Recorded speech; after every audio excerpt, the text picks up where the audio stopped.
సార్వత్రిక ఎన్నికల్లో భాగంగా దేశవ్యాప్తంగా రెండో దశ ఎన్నికలు కొనసాగుతున్నాయి. 11 రాష్ట్రాలు, ఒక కేంద్ర పాలిత ప్రాంతంలో ఉన్న 95 నియోజకవర్గాల్లో ఎన్నికలు జరుగుతున్నాయి.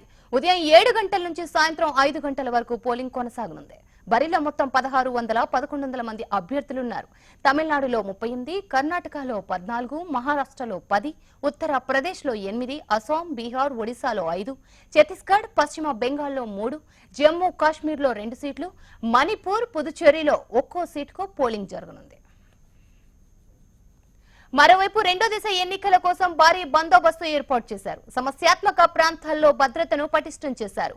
ఇటు మావోయిస్టు ప్రభావిత ప్రాంతాల్లో కూడా భద్రతను పెంచారు. ఆయా ప్రాంతాల్లో సాయంత్రం 4 గంటలకే పోలింగ్ ముగియనుంది. వాస్తవానికి రెండో దశలో భాగంగా 97 నియోజకవర్గాల్లో పోలింగ్ జరగాల్సి ఉంది. కానీ తమిళనాడులోని వేలూరు నియోజకవర్గం ఎన్నిక రద్దవడం, త్రిపురలోని తూర్పు త్రిపుర లోక్సభ స్థానం ఎన్నిక మూడో దశకు వాయిదా పడటంతో ఎన్నికలు జరిగే నియోజకవర్గాల సంఖ్య 95కు తగ్గింది. తమిళనాడులో 38 లోక్సభ నియోజకవర్గాలకు తోడుగా 18 అసెంబ్లీ స్థానాల్లో పోలింగ్ కొనసాగుతోంది. అయితే రాష్ట్రంలో పోలింగ్ సాయంత్రం 6 గంటలకు ముగియనుంది. చైత్ర పౌర్ణమి సందర్భంగా మదురైలో మాత్రం రాత్రి 8 గంటల వరకు పోలింగ్ జరగనుంది. ఎన్నికల కారణంగా తమిళనాడు వ్యాప్తంగా సినిమా థియేటర్లను మూసేశారు. ఇటు ఈ ఎన్నికల్లో దినకరన్ పార్టీతో పాటు కమల్ హాసన్ పార్టీ, మక్కల్ నిధి మయ్యం పార్టీ కూడా పోటీలో ఉంది. ఇక ఇదే దశలో ఒడిశాలో 35 శాసనసభ స్థానాలకు, పుదుచ్చేరిలో 1 శాసనసభ స్థానానికి కూడా పోలింగ్ జరుగుతోంది. ఈ ఎన్నికల్లో కేంద్ర మంత్రులు జితేంద్ర సింగ్, జిఎల్ ఓరం, సదానంద గౌడ, పొన్ రాధాకృష్ణన్, మాజీ ప్రధానమంత్రి దేవేగౌడ, డిఎంకే నేతలు దయానిధి మారన్, ఏ రాజా కనిమొళి వంటి ప్రముఖుల భవితవ్యం తేలనుంది. ఇక ఈ ఉదయం తమిళనాడు ముఖ్యమంత్రి పళనిస్వామి ఓటేశారు. సేలం జిల్లా ఎడప్పాడిలో క్యూ లైన్ లో నిల్చొని ఓటేశారు. అలాగే కాంగ్రెస్ సీనియర్ నాయకుడు చిదంబరం తన సతీమణితో కలిసి కారాయకుడిలో ఓటు హక్కు వినియోగించుకున్నారు. మరోవైపు చెన్నైలోని స్టెల్లా మేరీ కాలేజీలో సూపర్ స్టార్ రజనీకాంత్ ఓటేశారు. అలాగే అల్వారుపేట ప్రభుత్వ కాలేజీలో మరో హీరో కమల్ హాసన్, ఆయన కూతురు శృతి హాసన్ ఓటేశారు. మరోవైపు మహారాష్ట్రలో సుశీల్ కుమార్ షిండే, బెంగళూరులో రక్షణ శాఖ మంత్రి నిర్మలా సీతారామన్ ఓటు హక్కు వినియోగించుకున్నారు.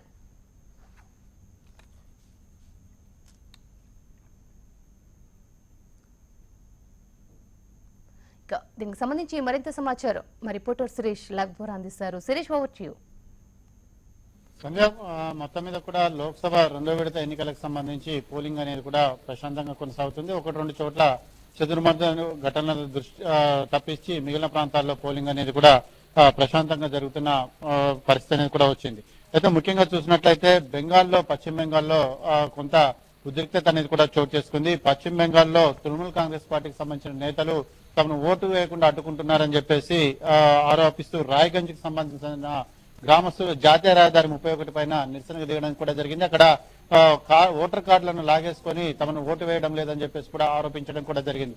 ప్రస్తుతం ఈ ఘటన అనేది కూడా కేంద్ర ఎన్నికల సంఘం దృష్టికి రావడం జరిగింది. కేంద్ర ఎన్నికల సంఘం దీన్ని పరిశీలించి నిజానిజాలను కూడా తేల్చిన తర్వాత దానిపైన తదుపరి చర్యలు తీసుకుంటామని చెప్పేసి కూడా కేంద్ర ఎన్నికల సంఘం ప్రకటించిన పరిస్థితి. మరొక విషయం కూడా చూసినట్లయితే మొదటి దశలోనే ఈవీఎంలు చాలా చోట్ల మొరాయించడం కూడా జరిగింది. రెండో దశలో కూడా అదే విధమైన కథ అనేది కూడా పునరావృతం అవుతున్న పరిస్థితి అనేది కూడా కనబడుతోంది.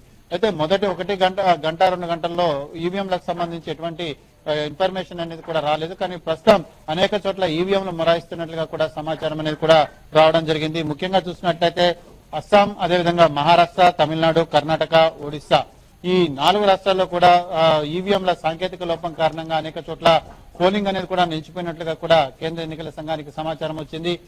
కేంద్ర ఎన్నికల సంఘం ఆయా రాష్ట్రాల ఎలక్షన్ అధికారులతో కూడా మాట్లాడుతున్న పరిస్థితి అనేది కూడా ఉంది. అయితే తొందరలోనే ఈ గ్లిచెస్ అన్నింటినీ కూడా కరెక్ట్ చేసి తిరిగి పోలింగ్ అనేది కూడా ప్రారంభిస్తామని చెప్పేసి కూడా చెప్తున్న పరిస్థితి అనేది కూడా మనం చూడవచ్చు. అయితే ఇప్పటికీ ఇంకా పోలింగ్ అనేది కూడా మందుకూడగానే జరుగుతున్నట్టుగా కూడా తెలుస్తుంది. సరాసరి పోలింగ్ చూసినట్లయితే చాలా ప్రాంతాల్లో కూడా 15-20% లోపే అనేది కూడా ఉందని చెప్పేసి కూడా చెప్తున్నారు. కొద్దిసేపట్లో 11 గంటలకు సంబంధించిన అప్డేట్స్ అనేవి కూడా రానున్న నేపథ్యంలో గతంలో పోలిస్తే ఈసారి పోలింగ్ అనేది కూడా పెరగనుందా తగ్గనుందా అనే దాని గురించి కూడా స్పష్టత అనేది కూడా రావచ్చు. అయితే ఈవీఎంల సాంకేతిక లోపం కారణంగా ఈవీఎంలో ఎదురైన ఇబ్బందుల కారణంగానే పోలింగ్ పర్సెంటేజ్ అనేది తక్కువగా నమోదవుతున్నట్లుగా కూడా ప్రస్తుతం సమాచారం కూడా అందుతోంది. ముఖ్యంగా చూసినట్లయితే ఎన్నికల విధులకు హాజరైన ఒక అధికారి చనిపోయిన ఘటన అనేది కూడా ఛత్తీస్గఢ్ లో చోటు చేసుకుంది. ఛత్తీస్గఢ్ లో చూసినట్టయితే సుకాల్ రామ్ కంజ్ అనే వ్యక్తి జోహి అనే విలేజ్ లో ఎన్నికల విధులు నిర్వర్తించడానికి రావడం జరిగింది. అక్కడ హార్ట్ అటాక్ రావడంతో చనిపోయినట్లుగా కూడా ప్రస్తుతం సమాచారం అందుతోంది. అయితే ఈ 95 నియోజకవర్గాలకు సంబంధించిన పోలింగ్ అనేది ప్రశాంతంగానే జరుగుతుంది. ఈ ఇబ్బందులన్నింటినీ కూడా ఓవర్కమ్ చేస్తామని చెప్పేసి కూడా ఎలక్షన్ అధికారులు చెప్తున్నారు. అనేక మంది ప్రముఖులు అనేది బరిలో ఉండడం అనేది కూడా ఈ రెండో దశ ఎన్నికలకు రాజకీయంగా ప్రాధాన్యత అనేది కూడా ఏర్పడింది. Sandhya. Right, thank you Suresh.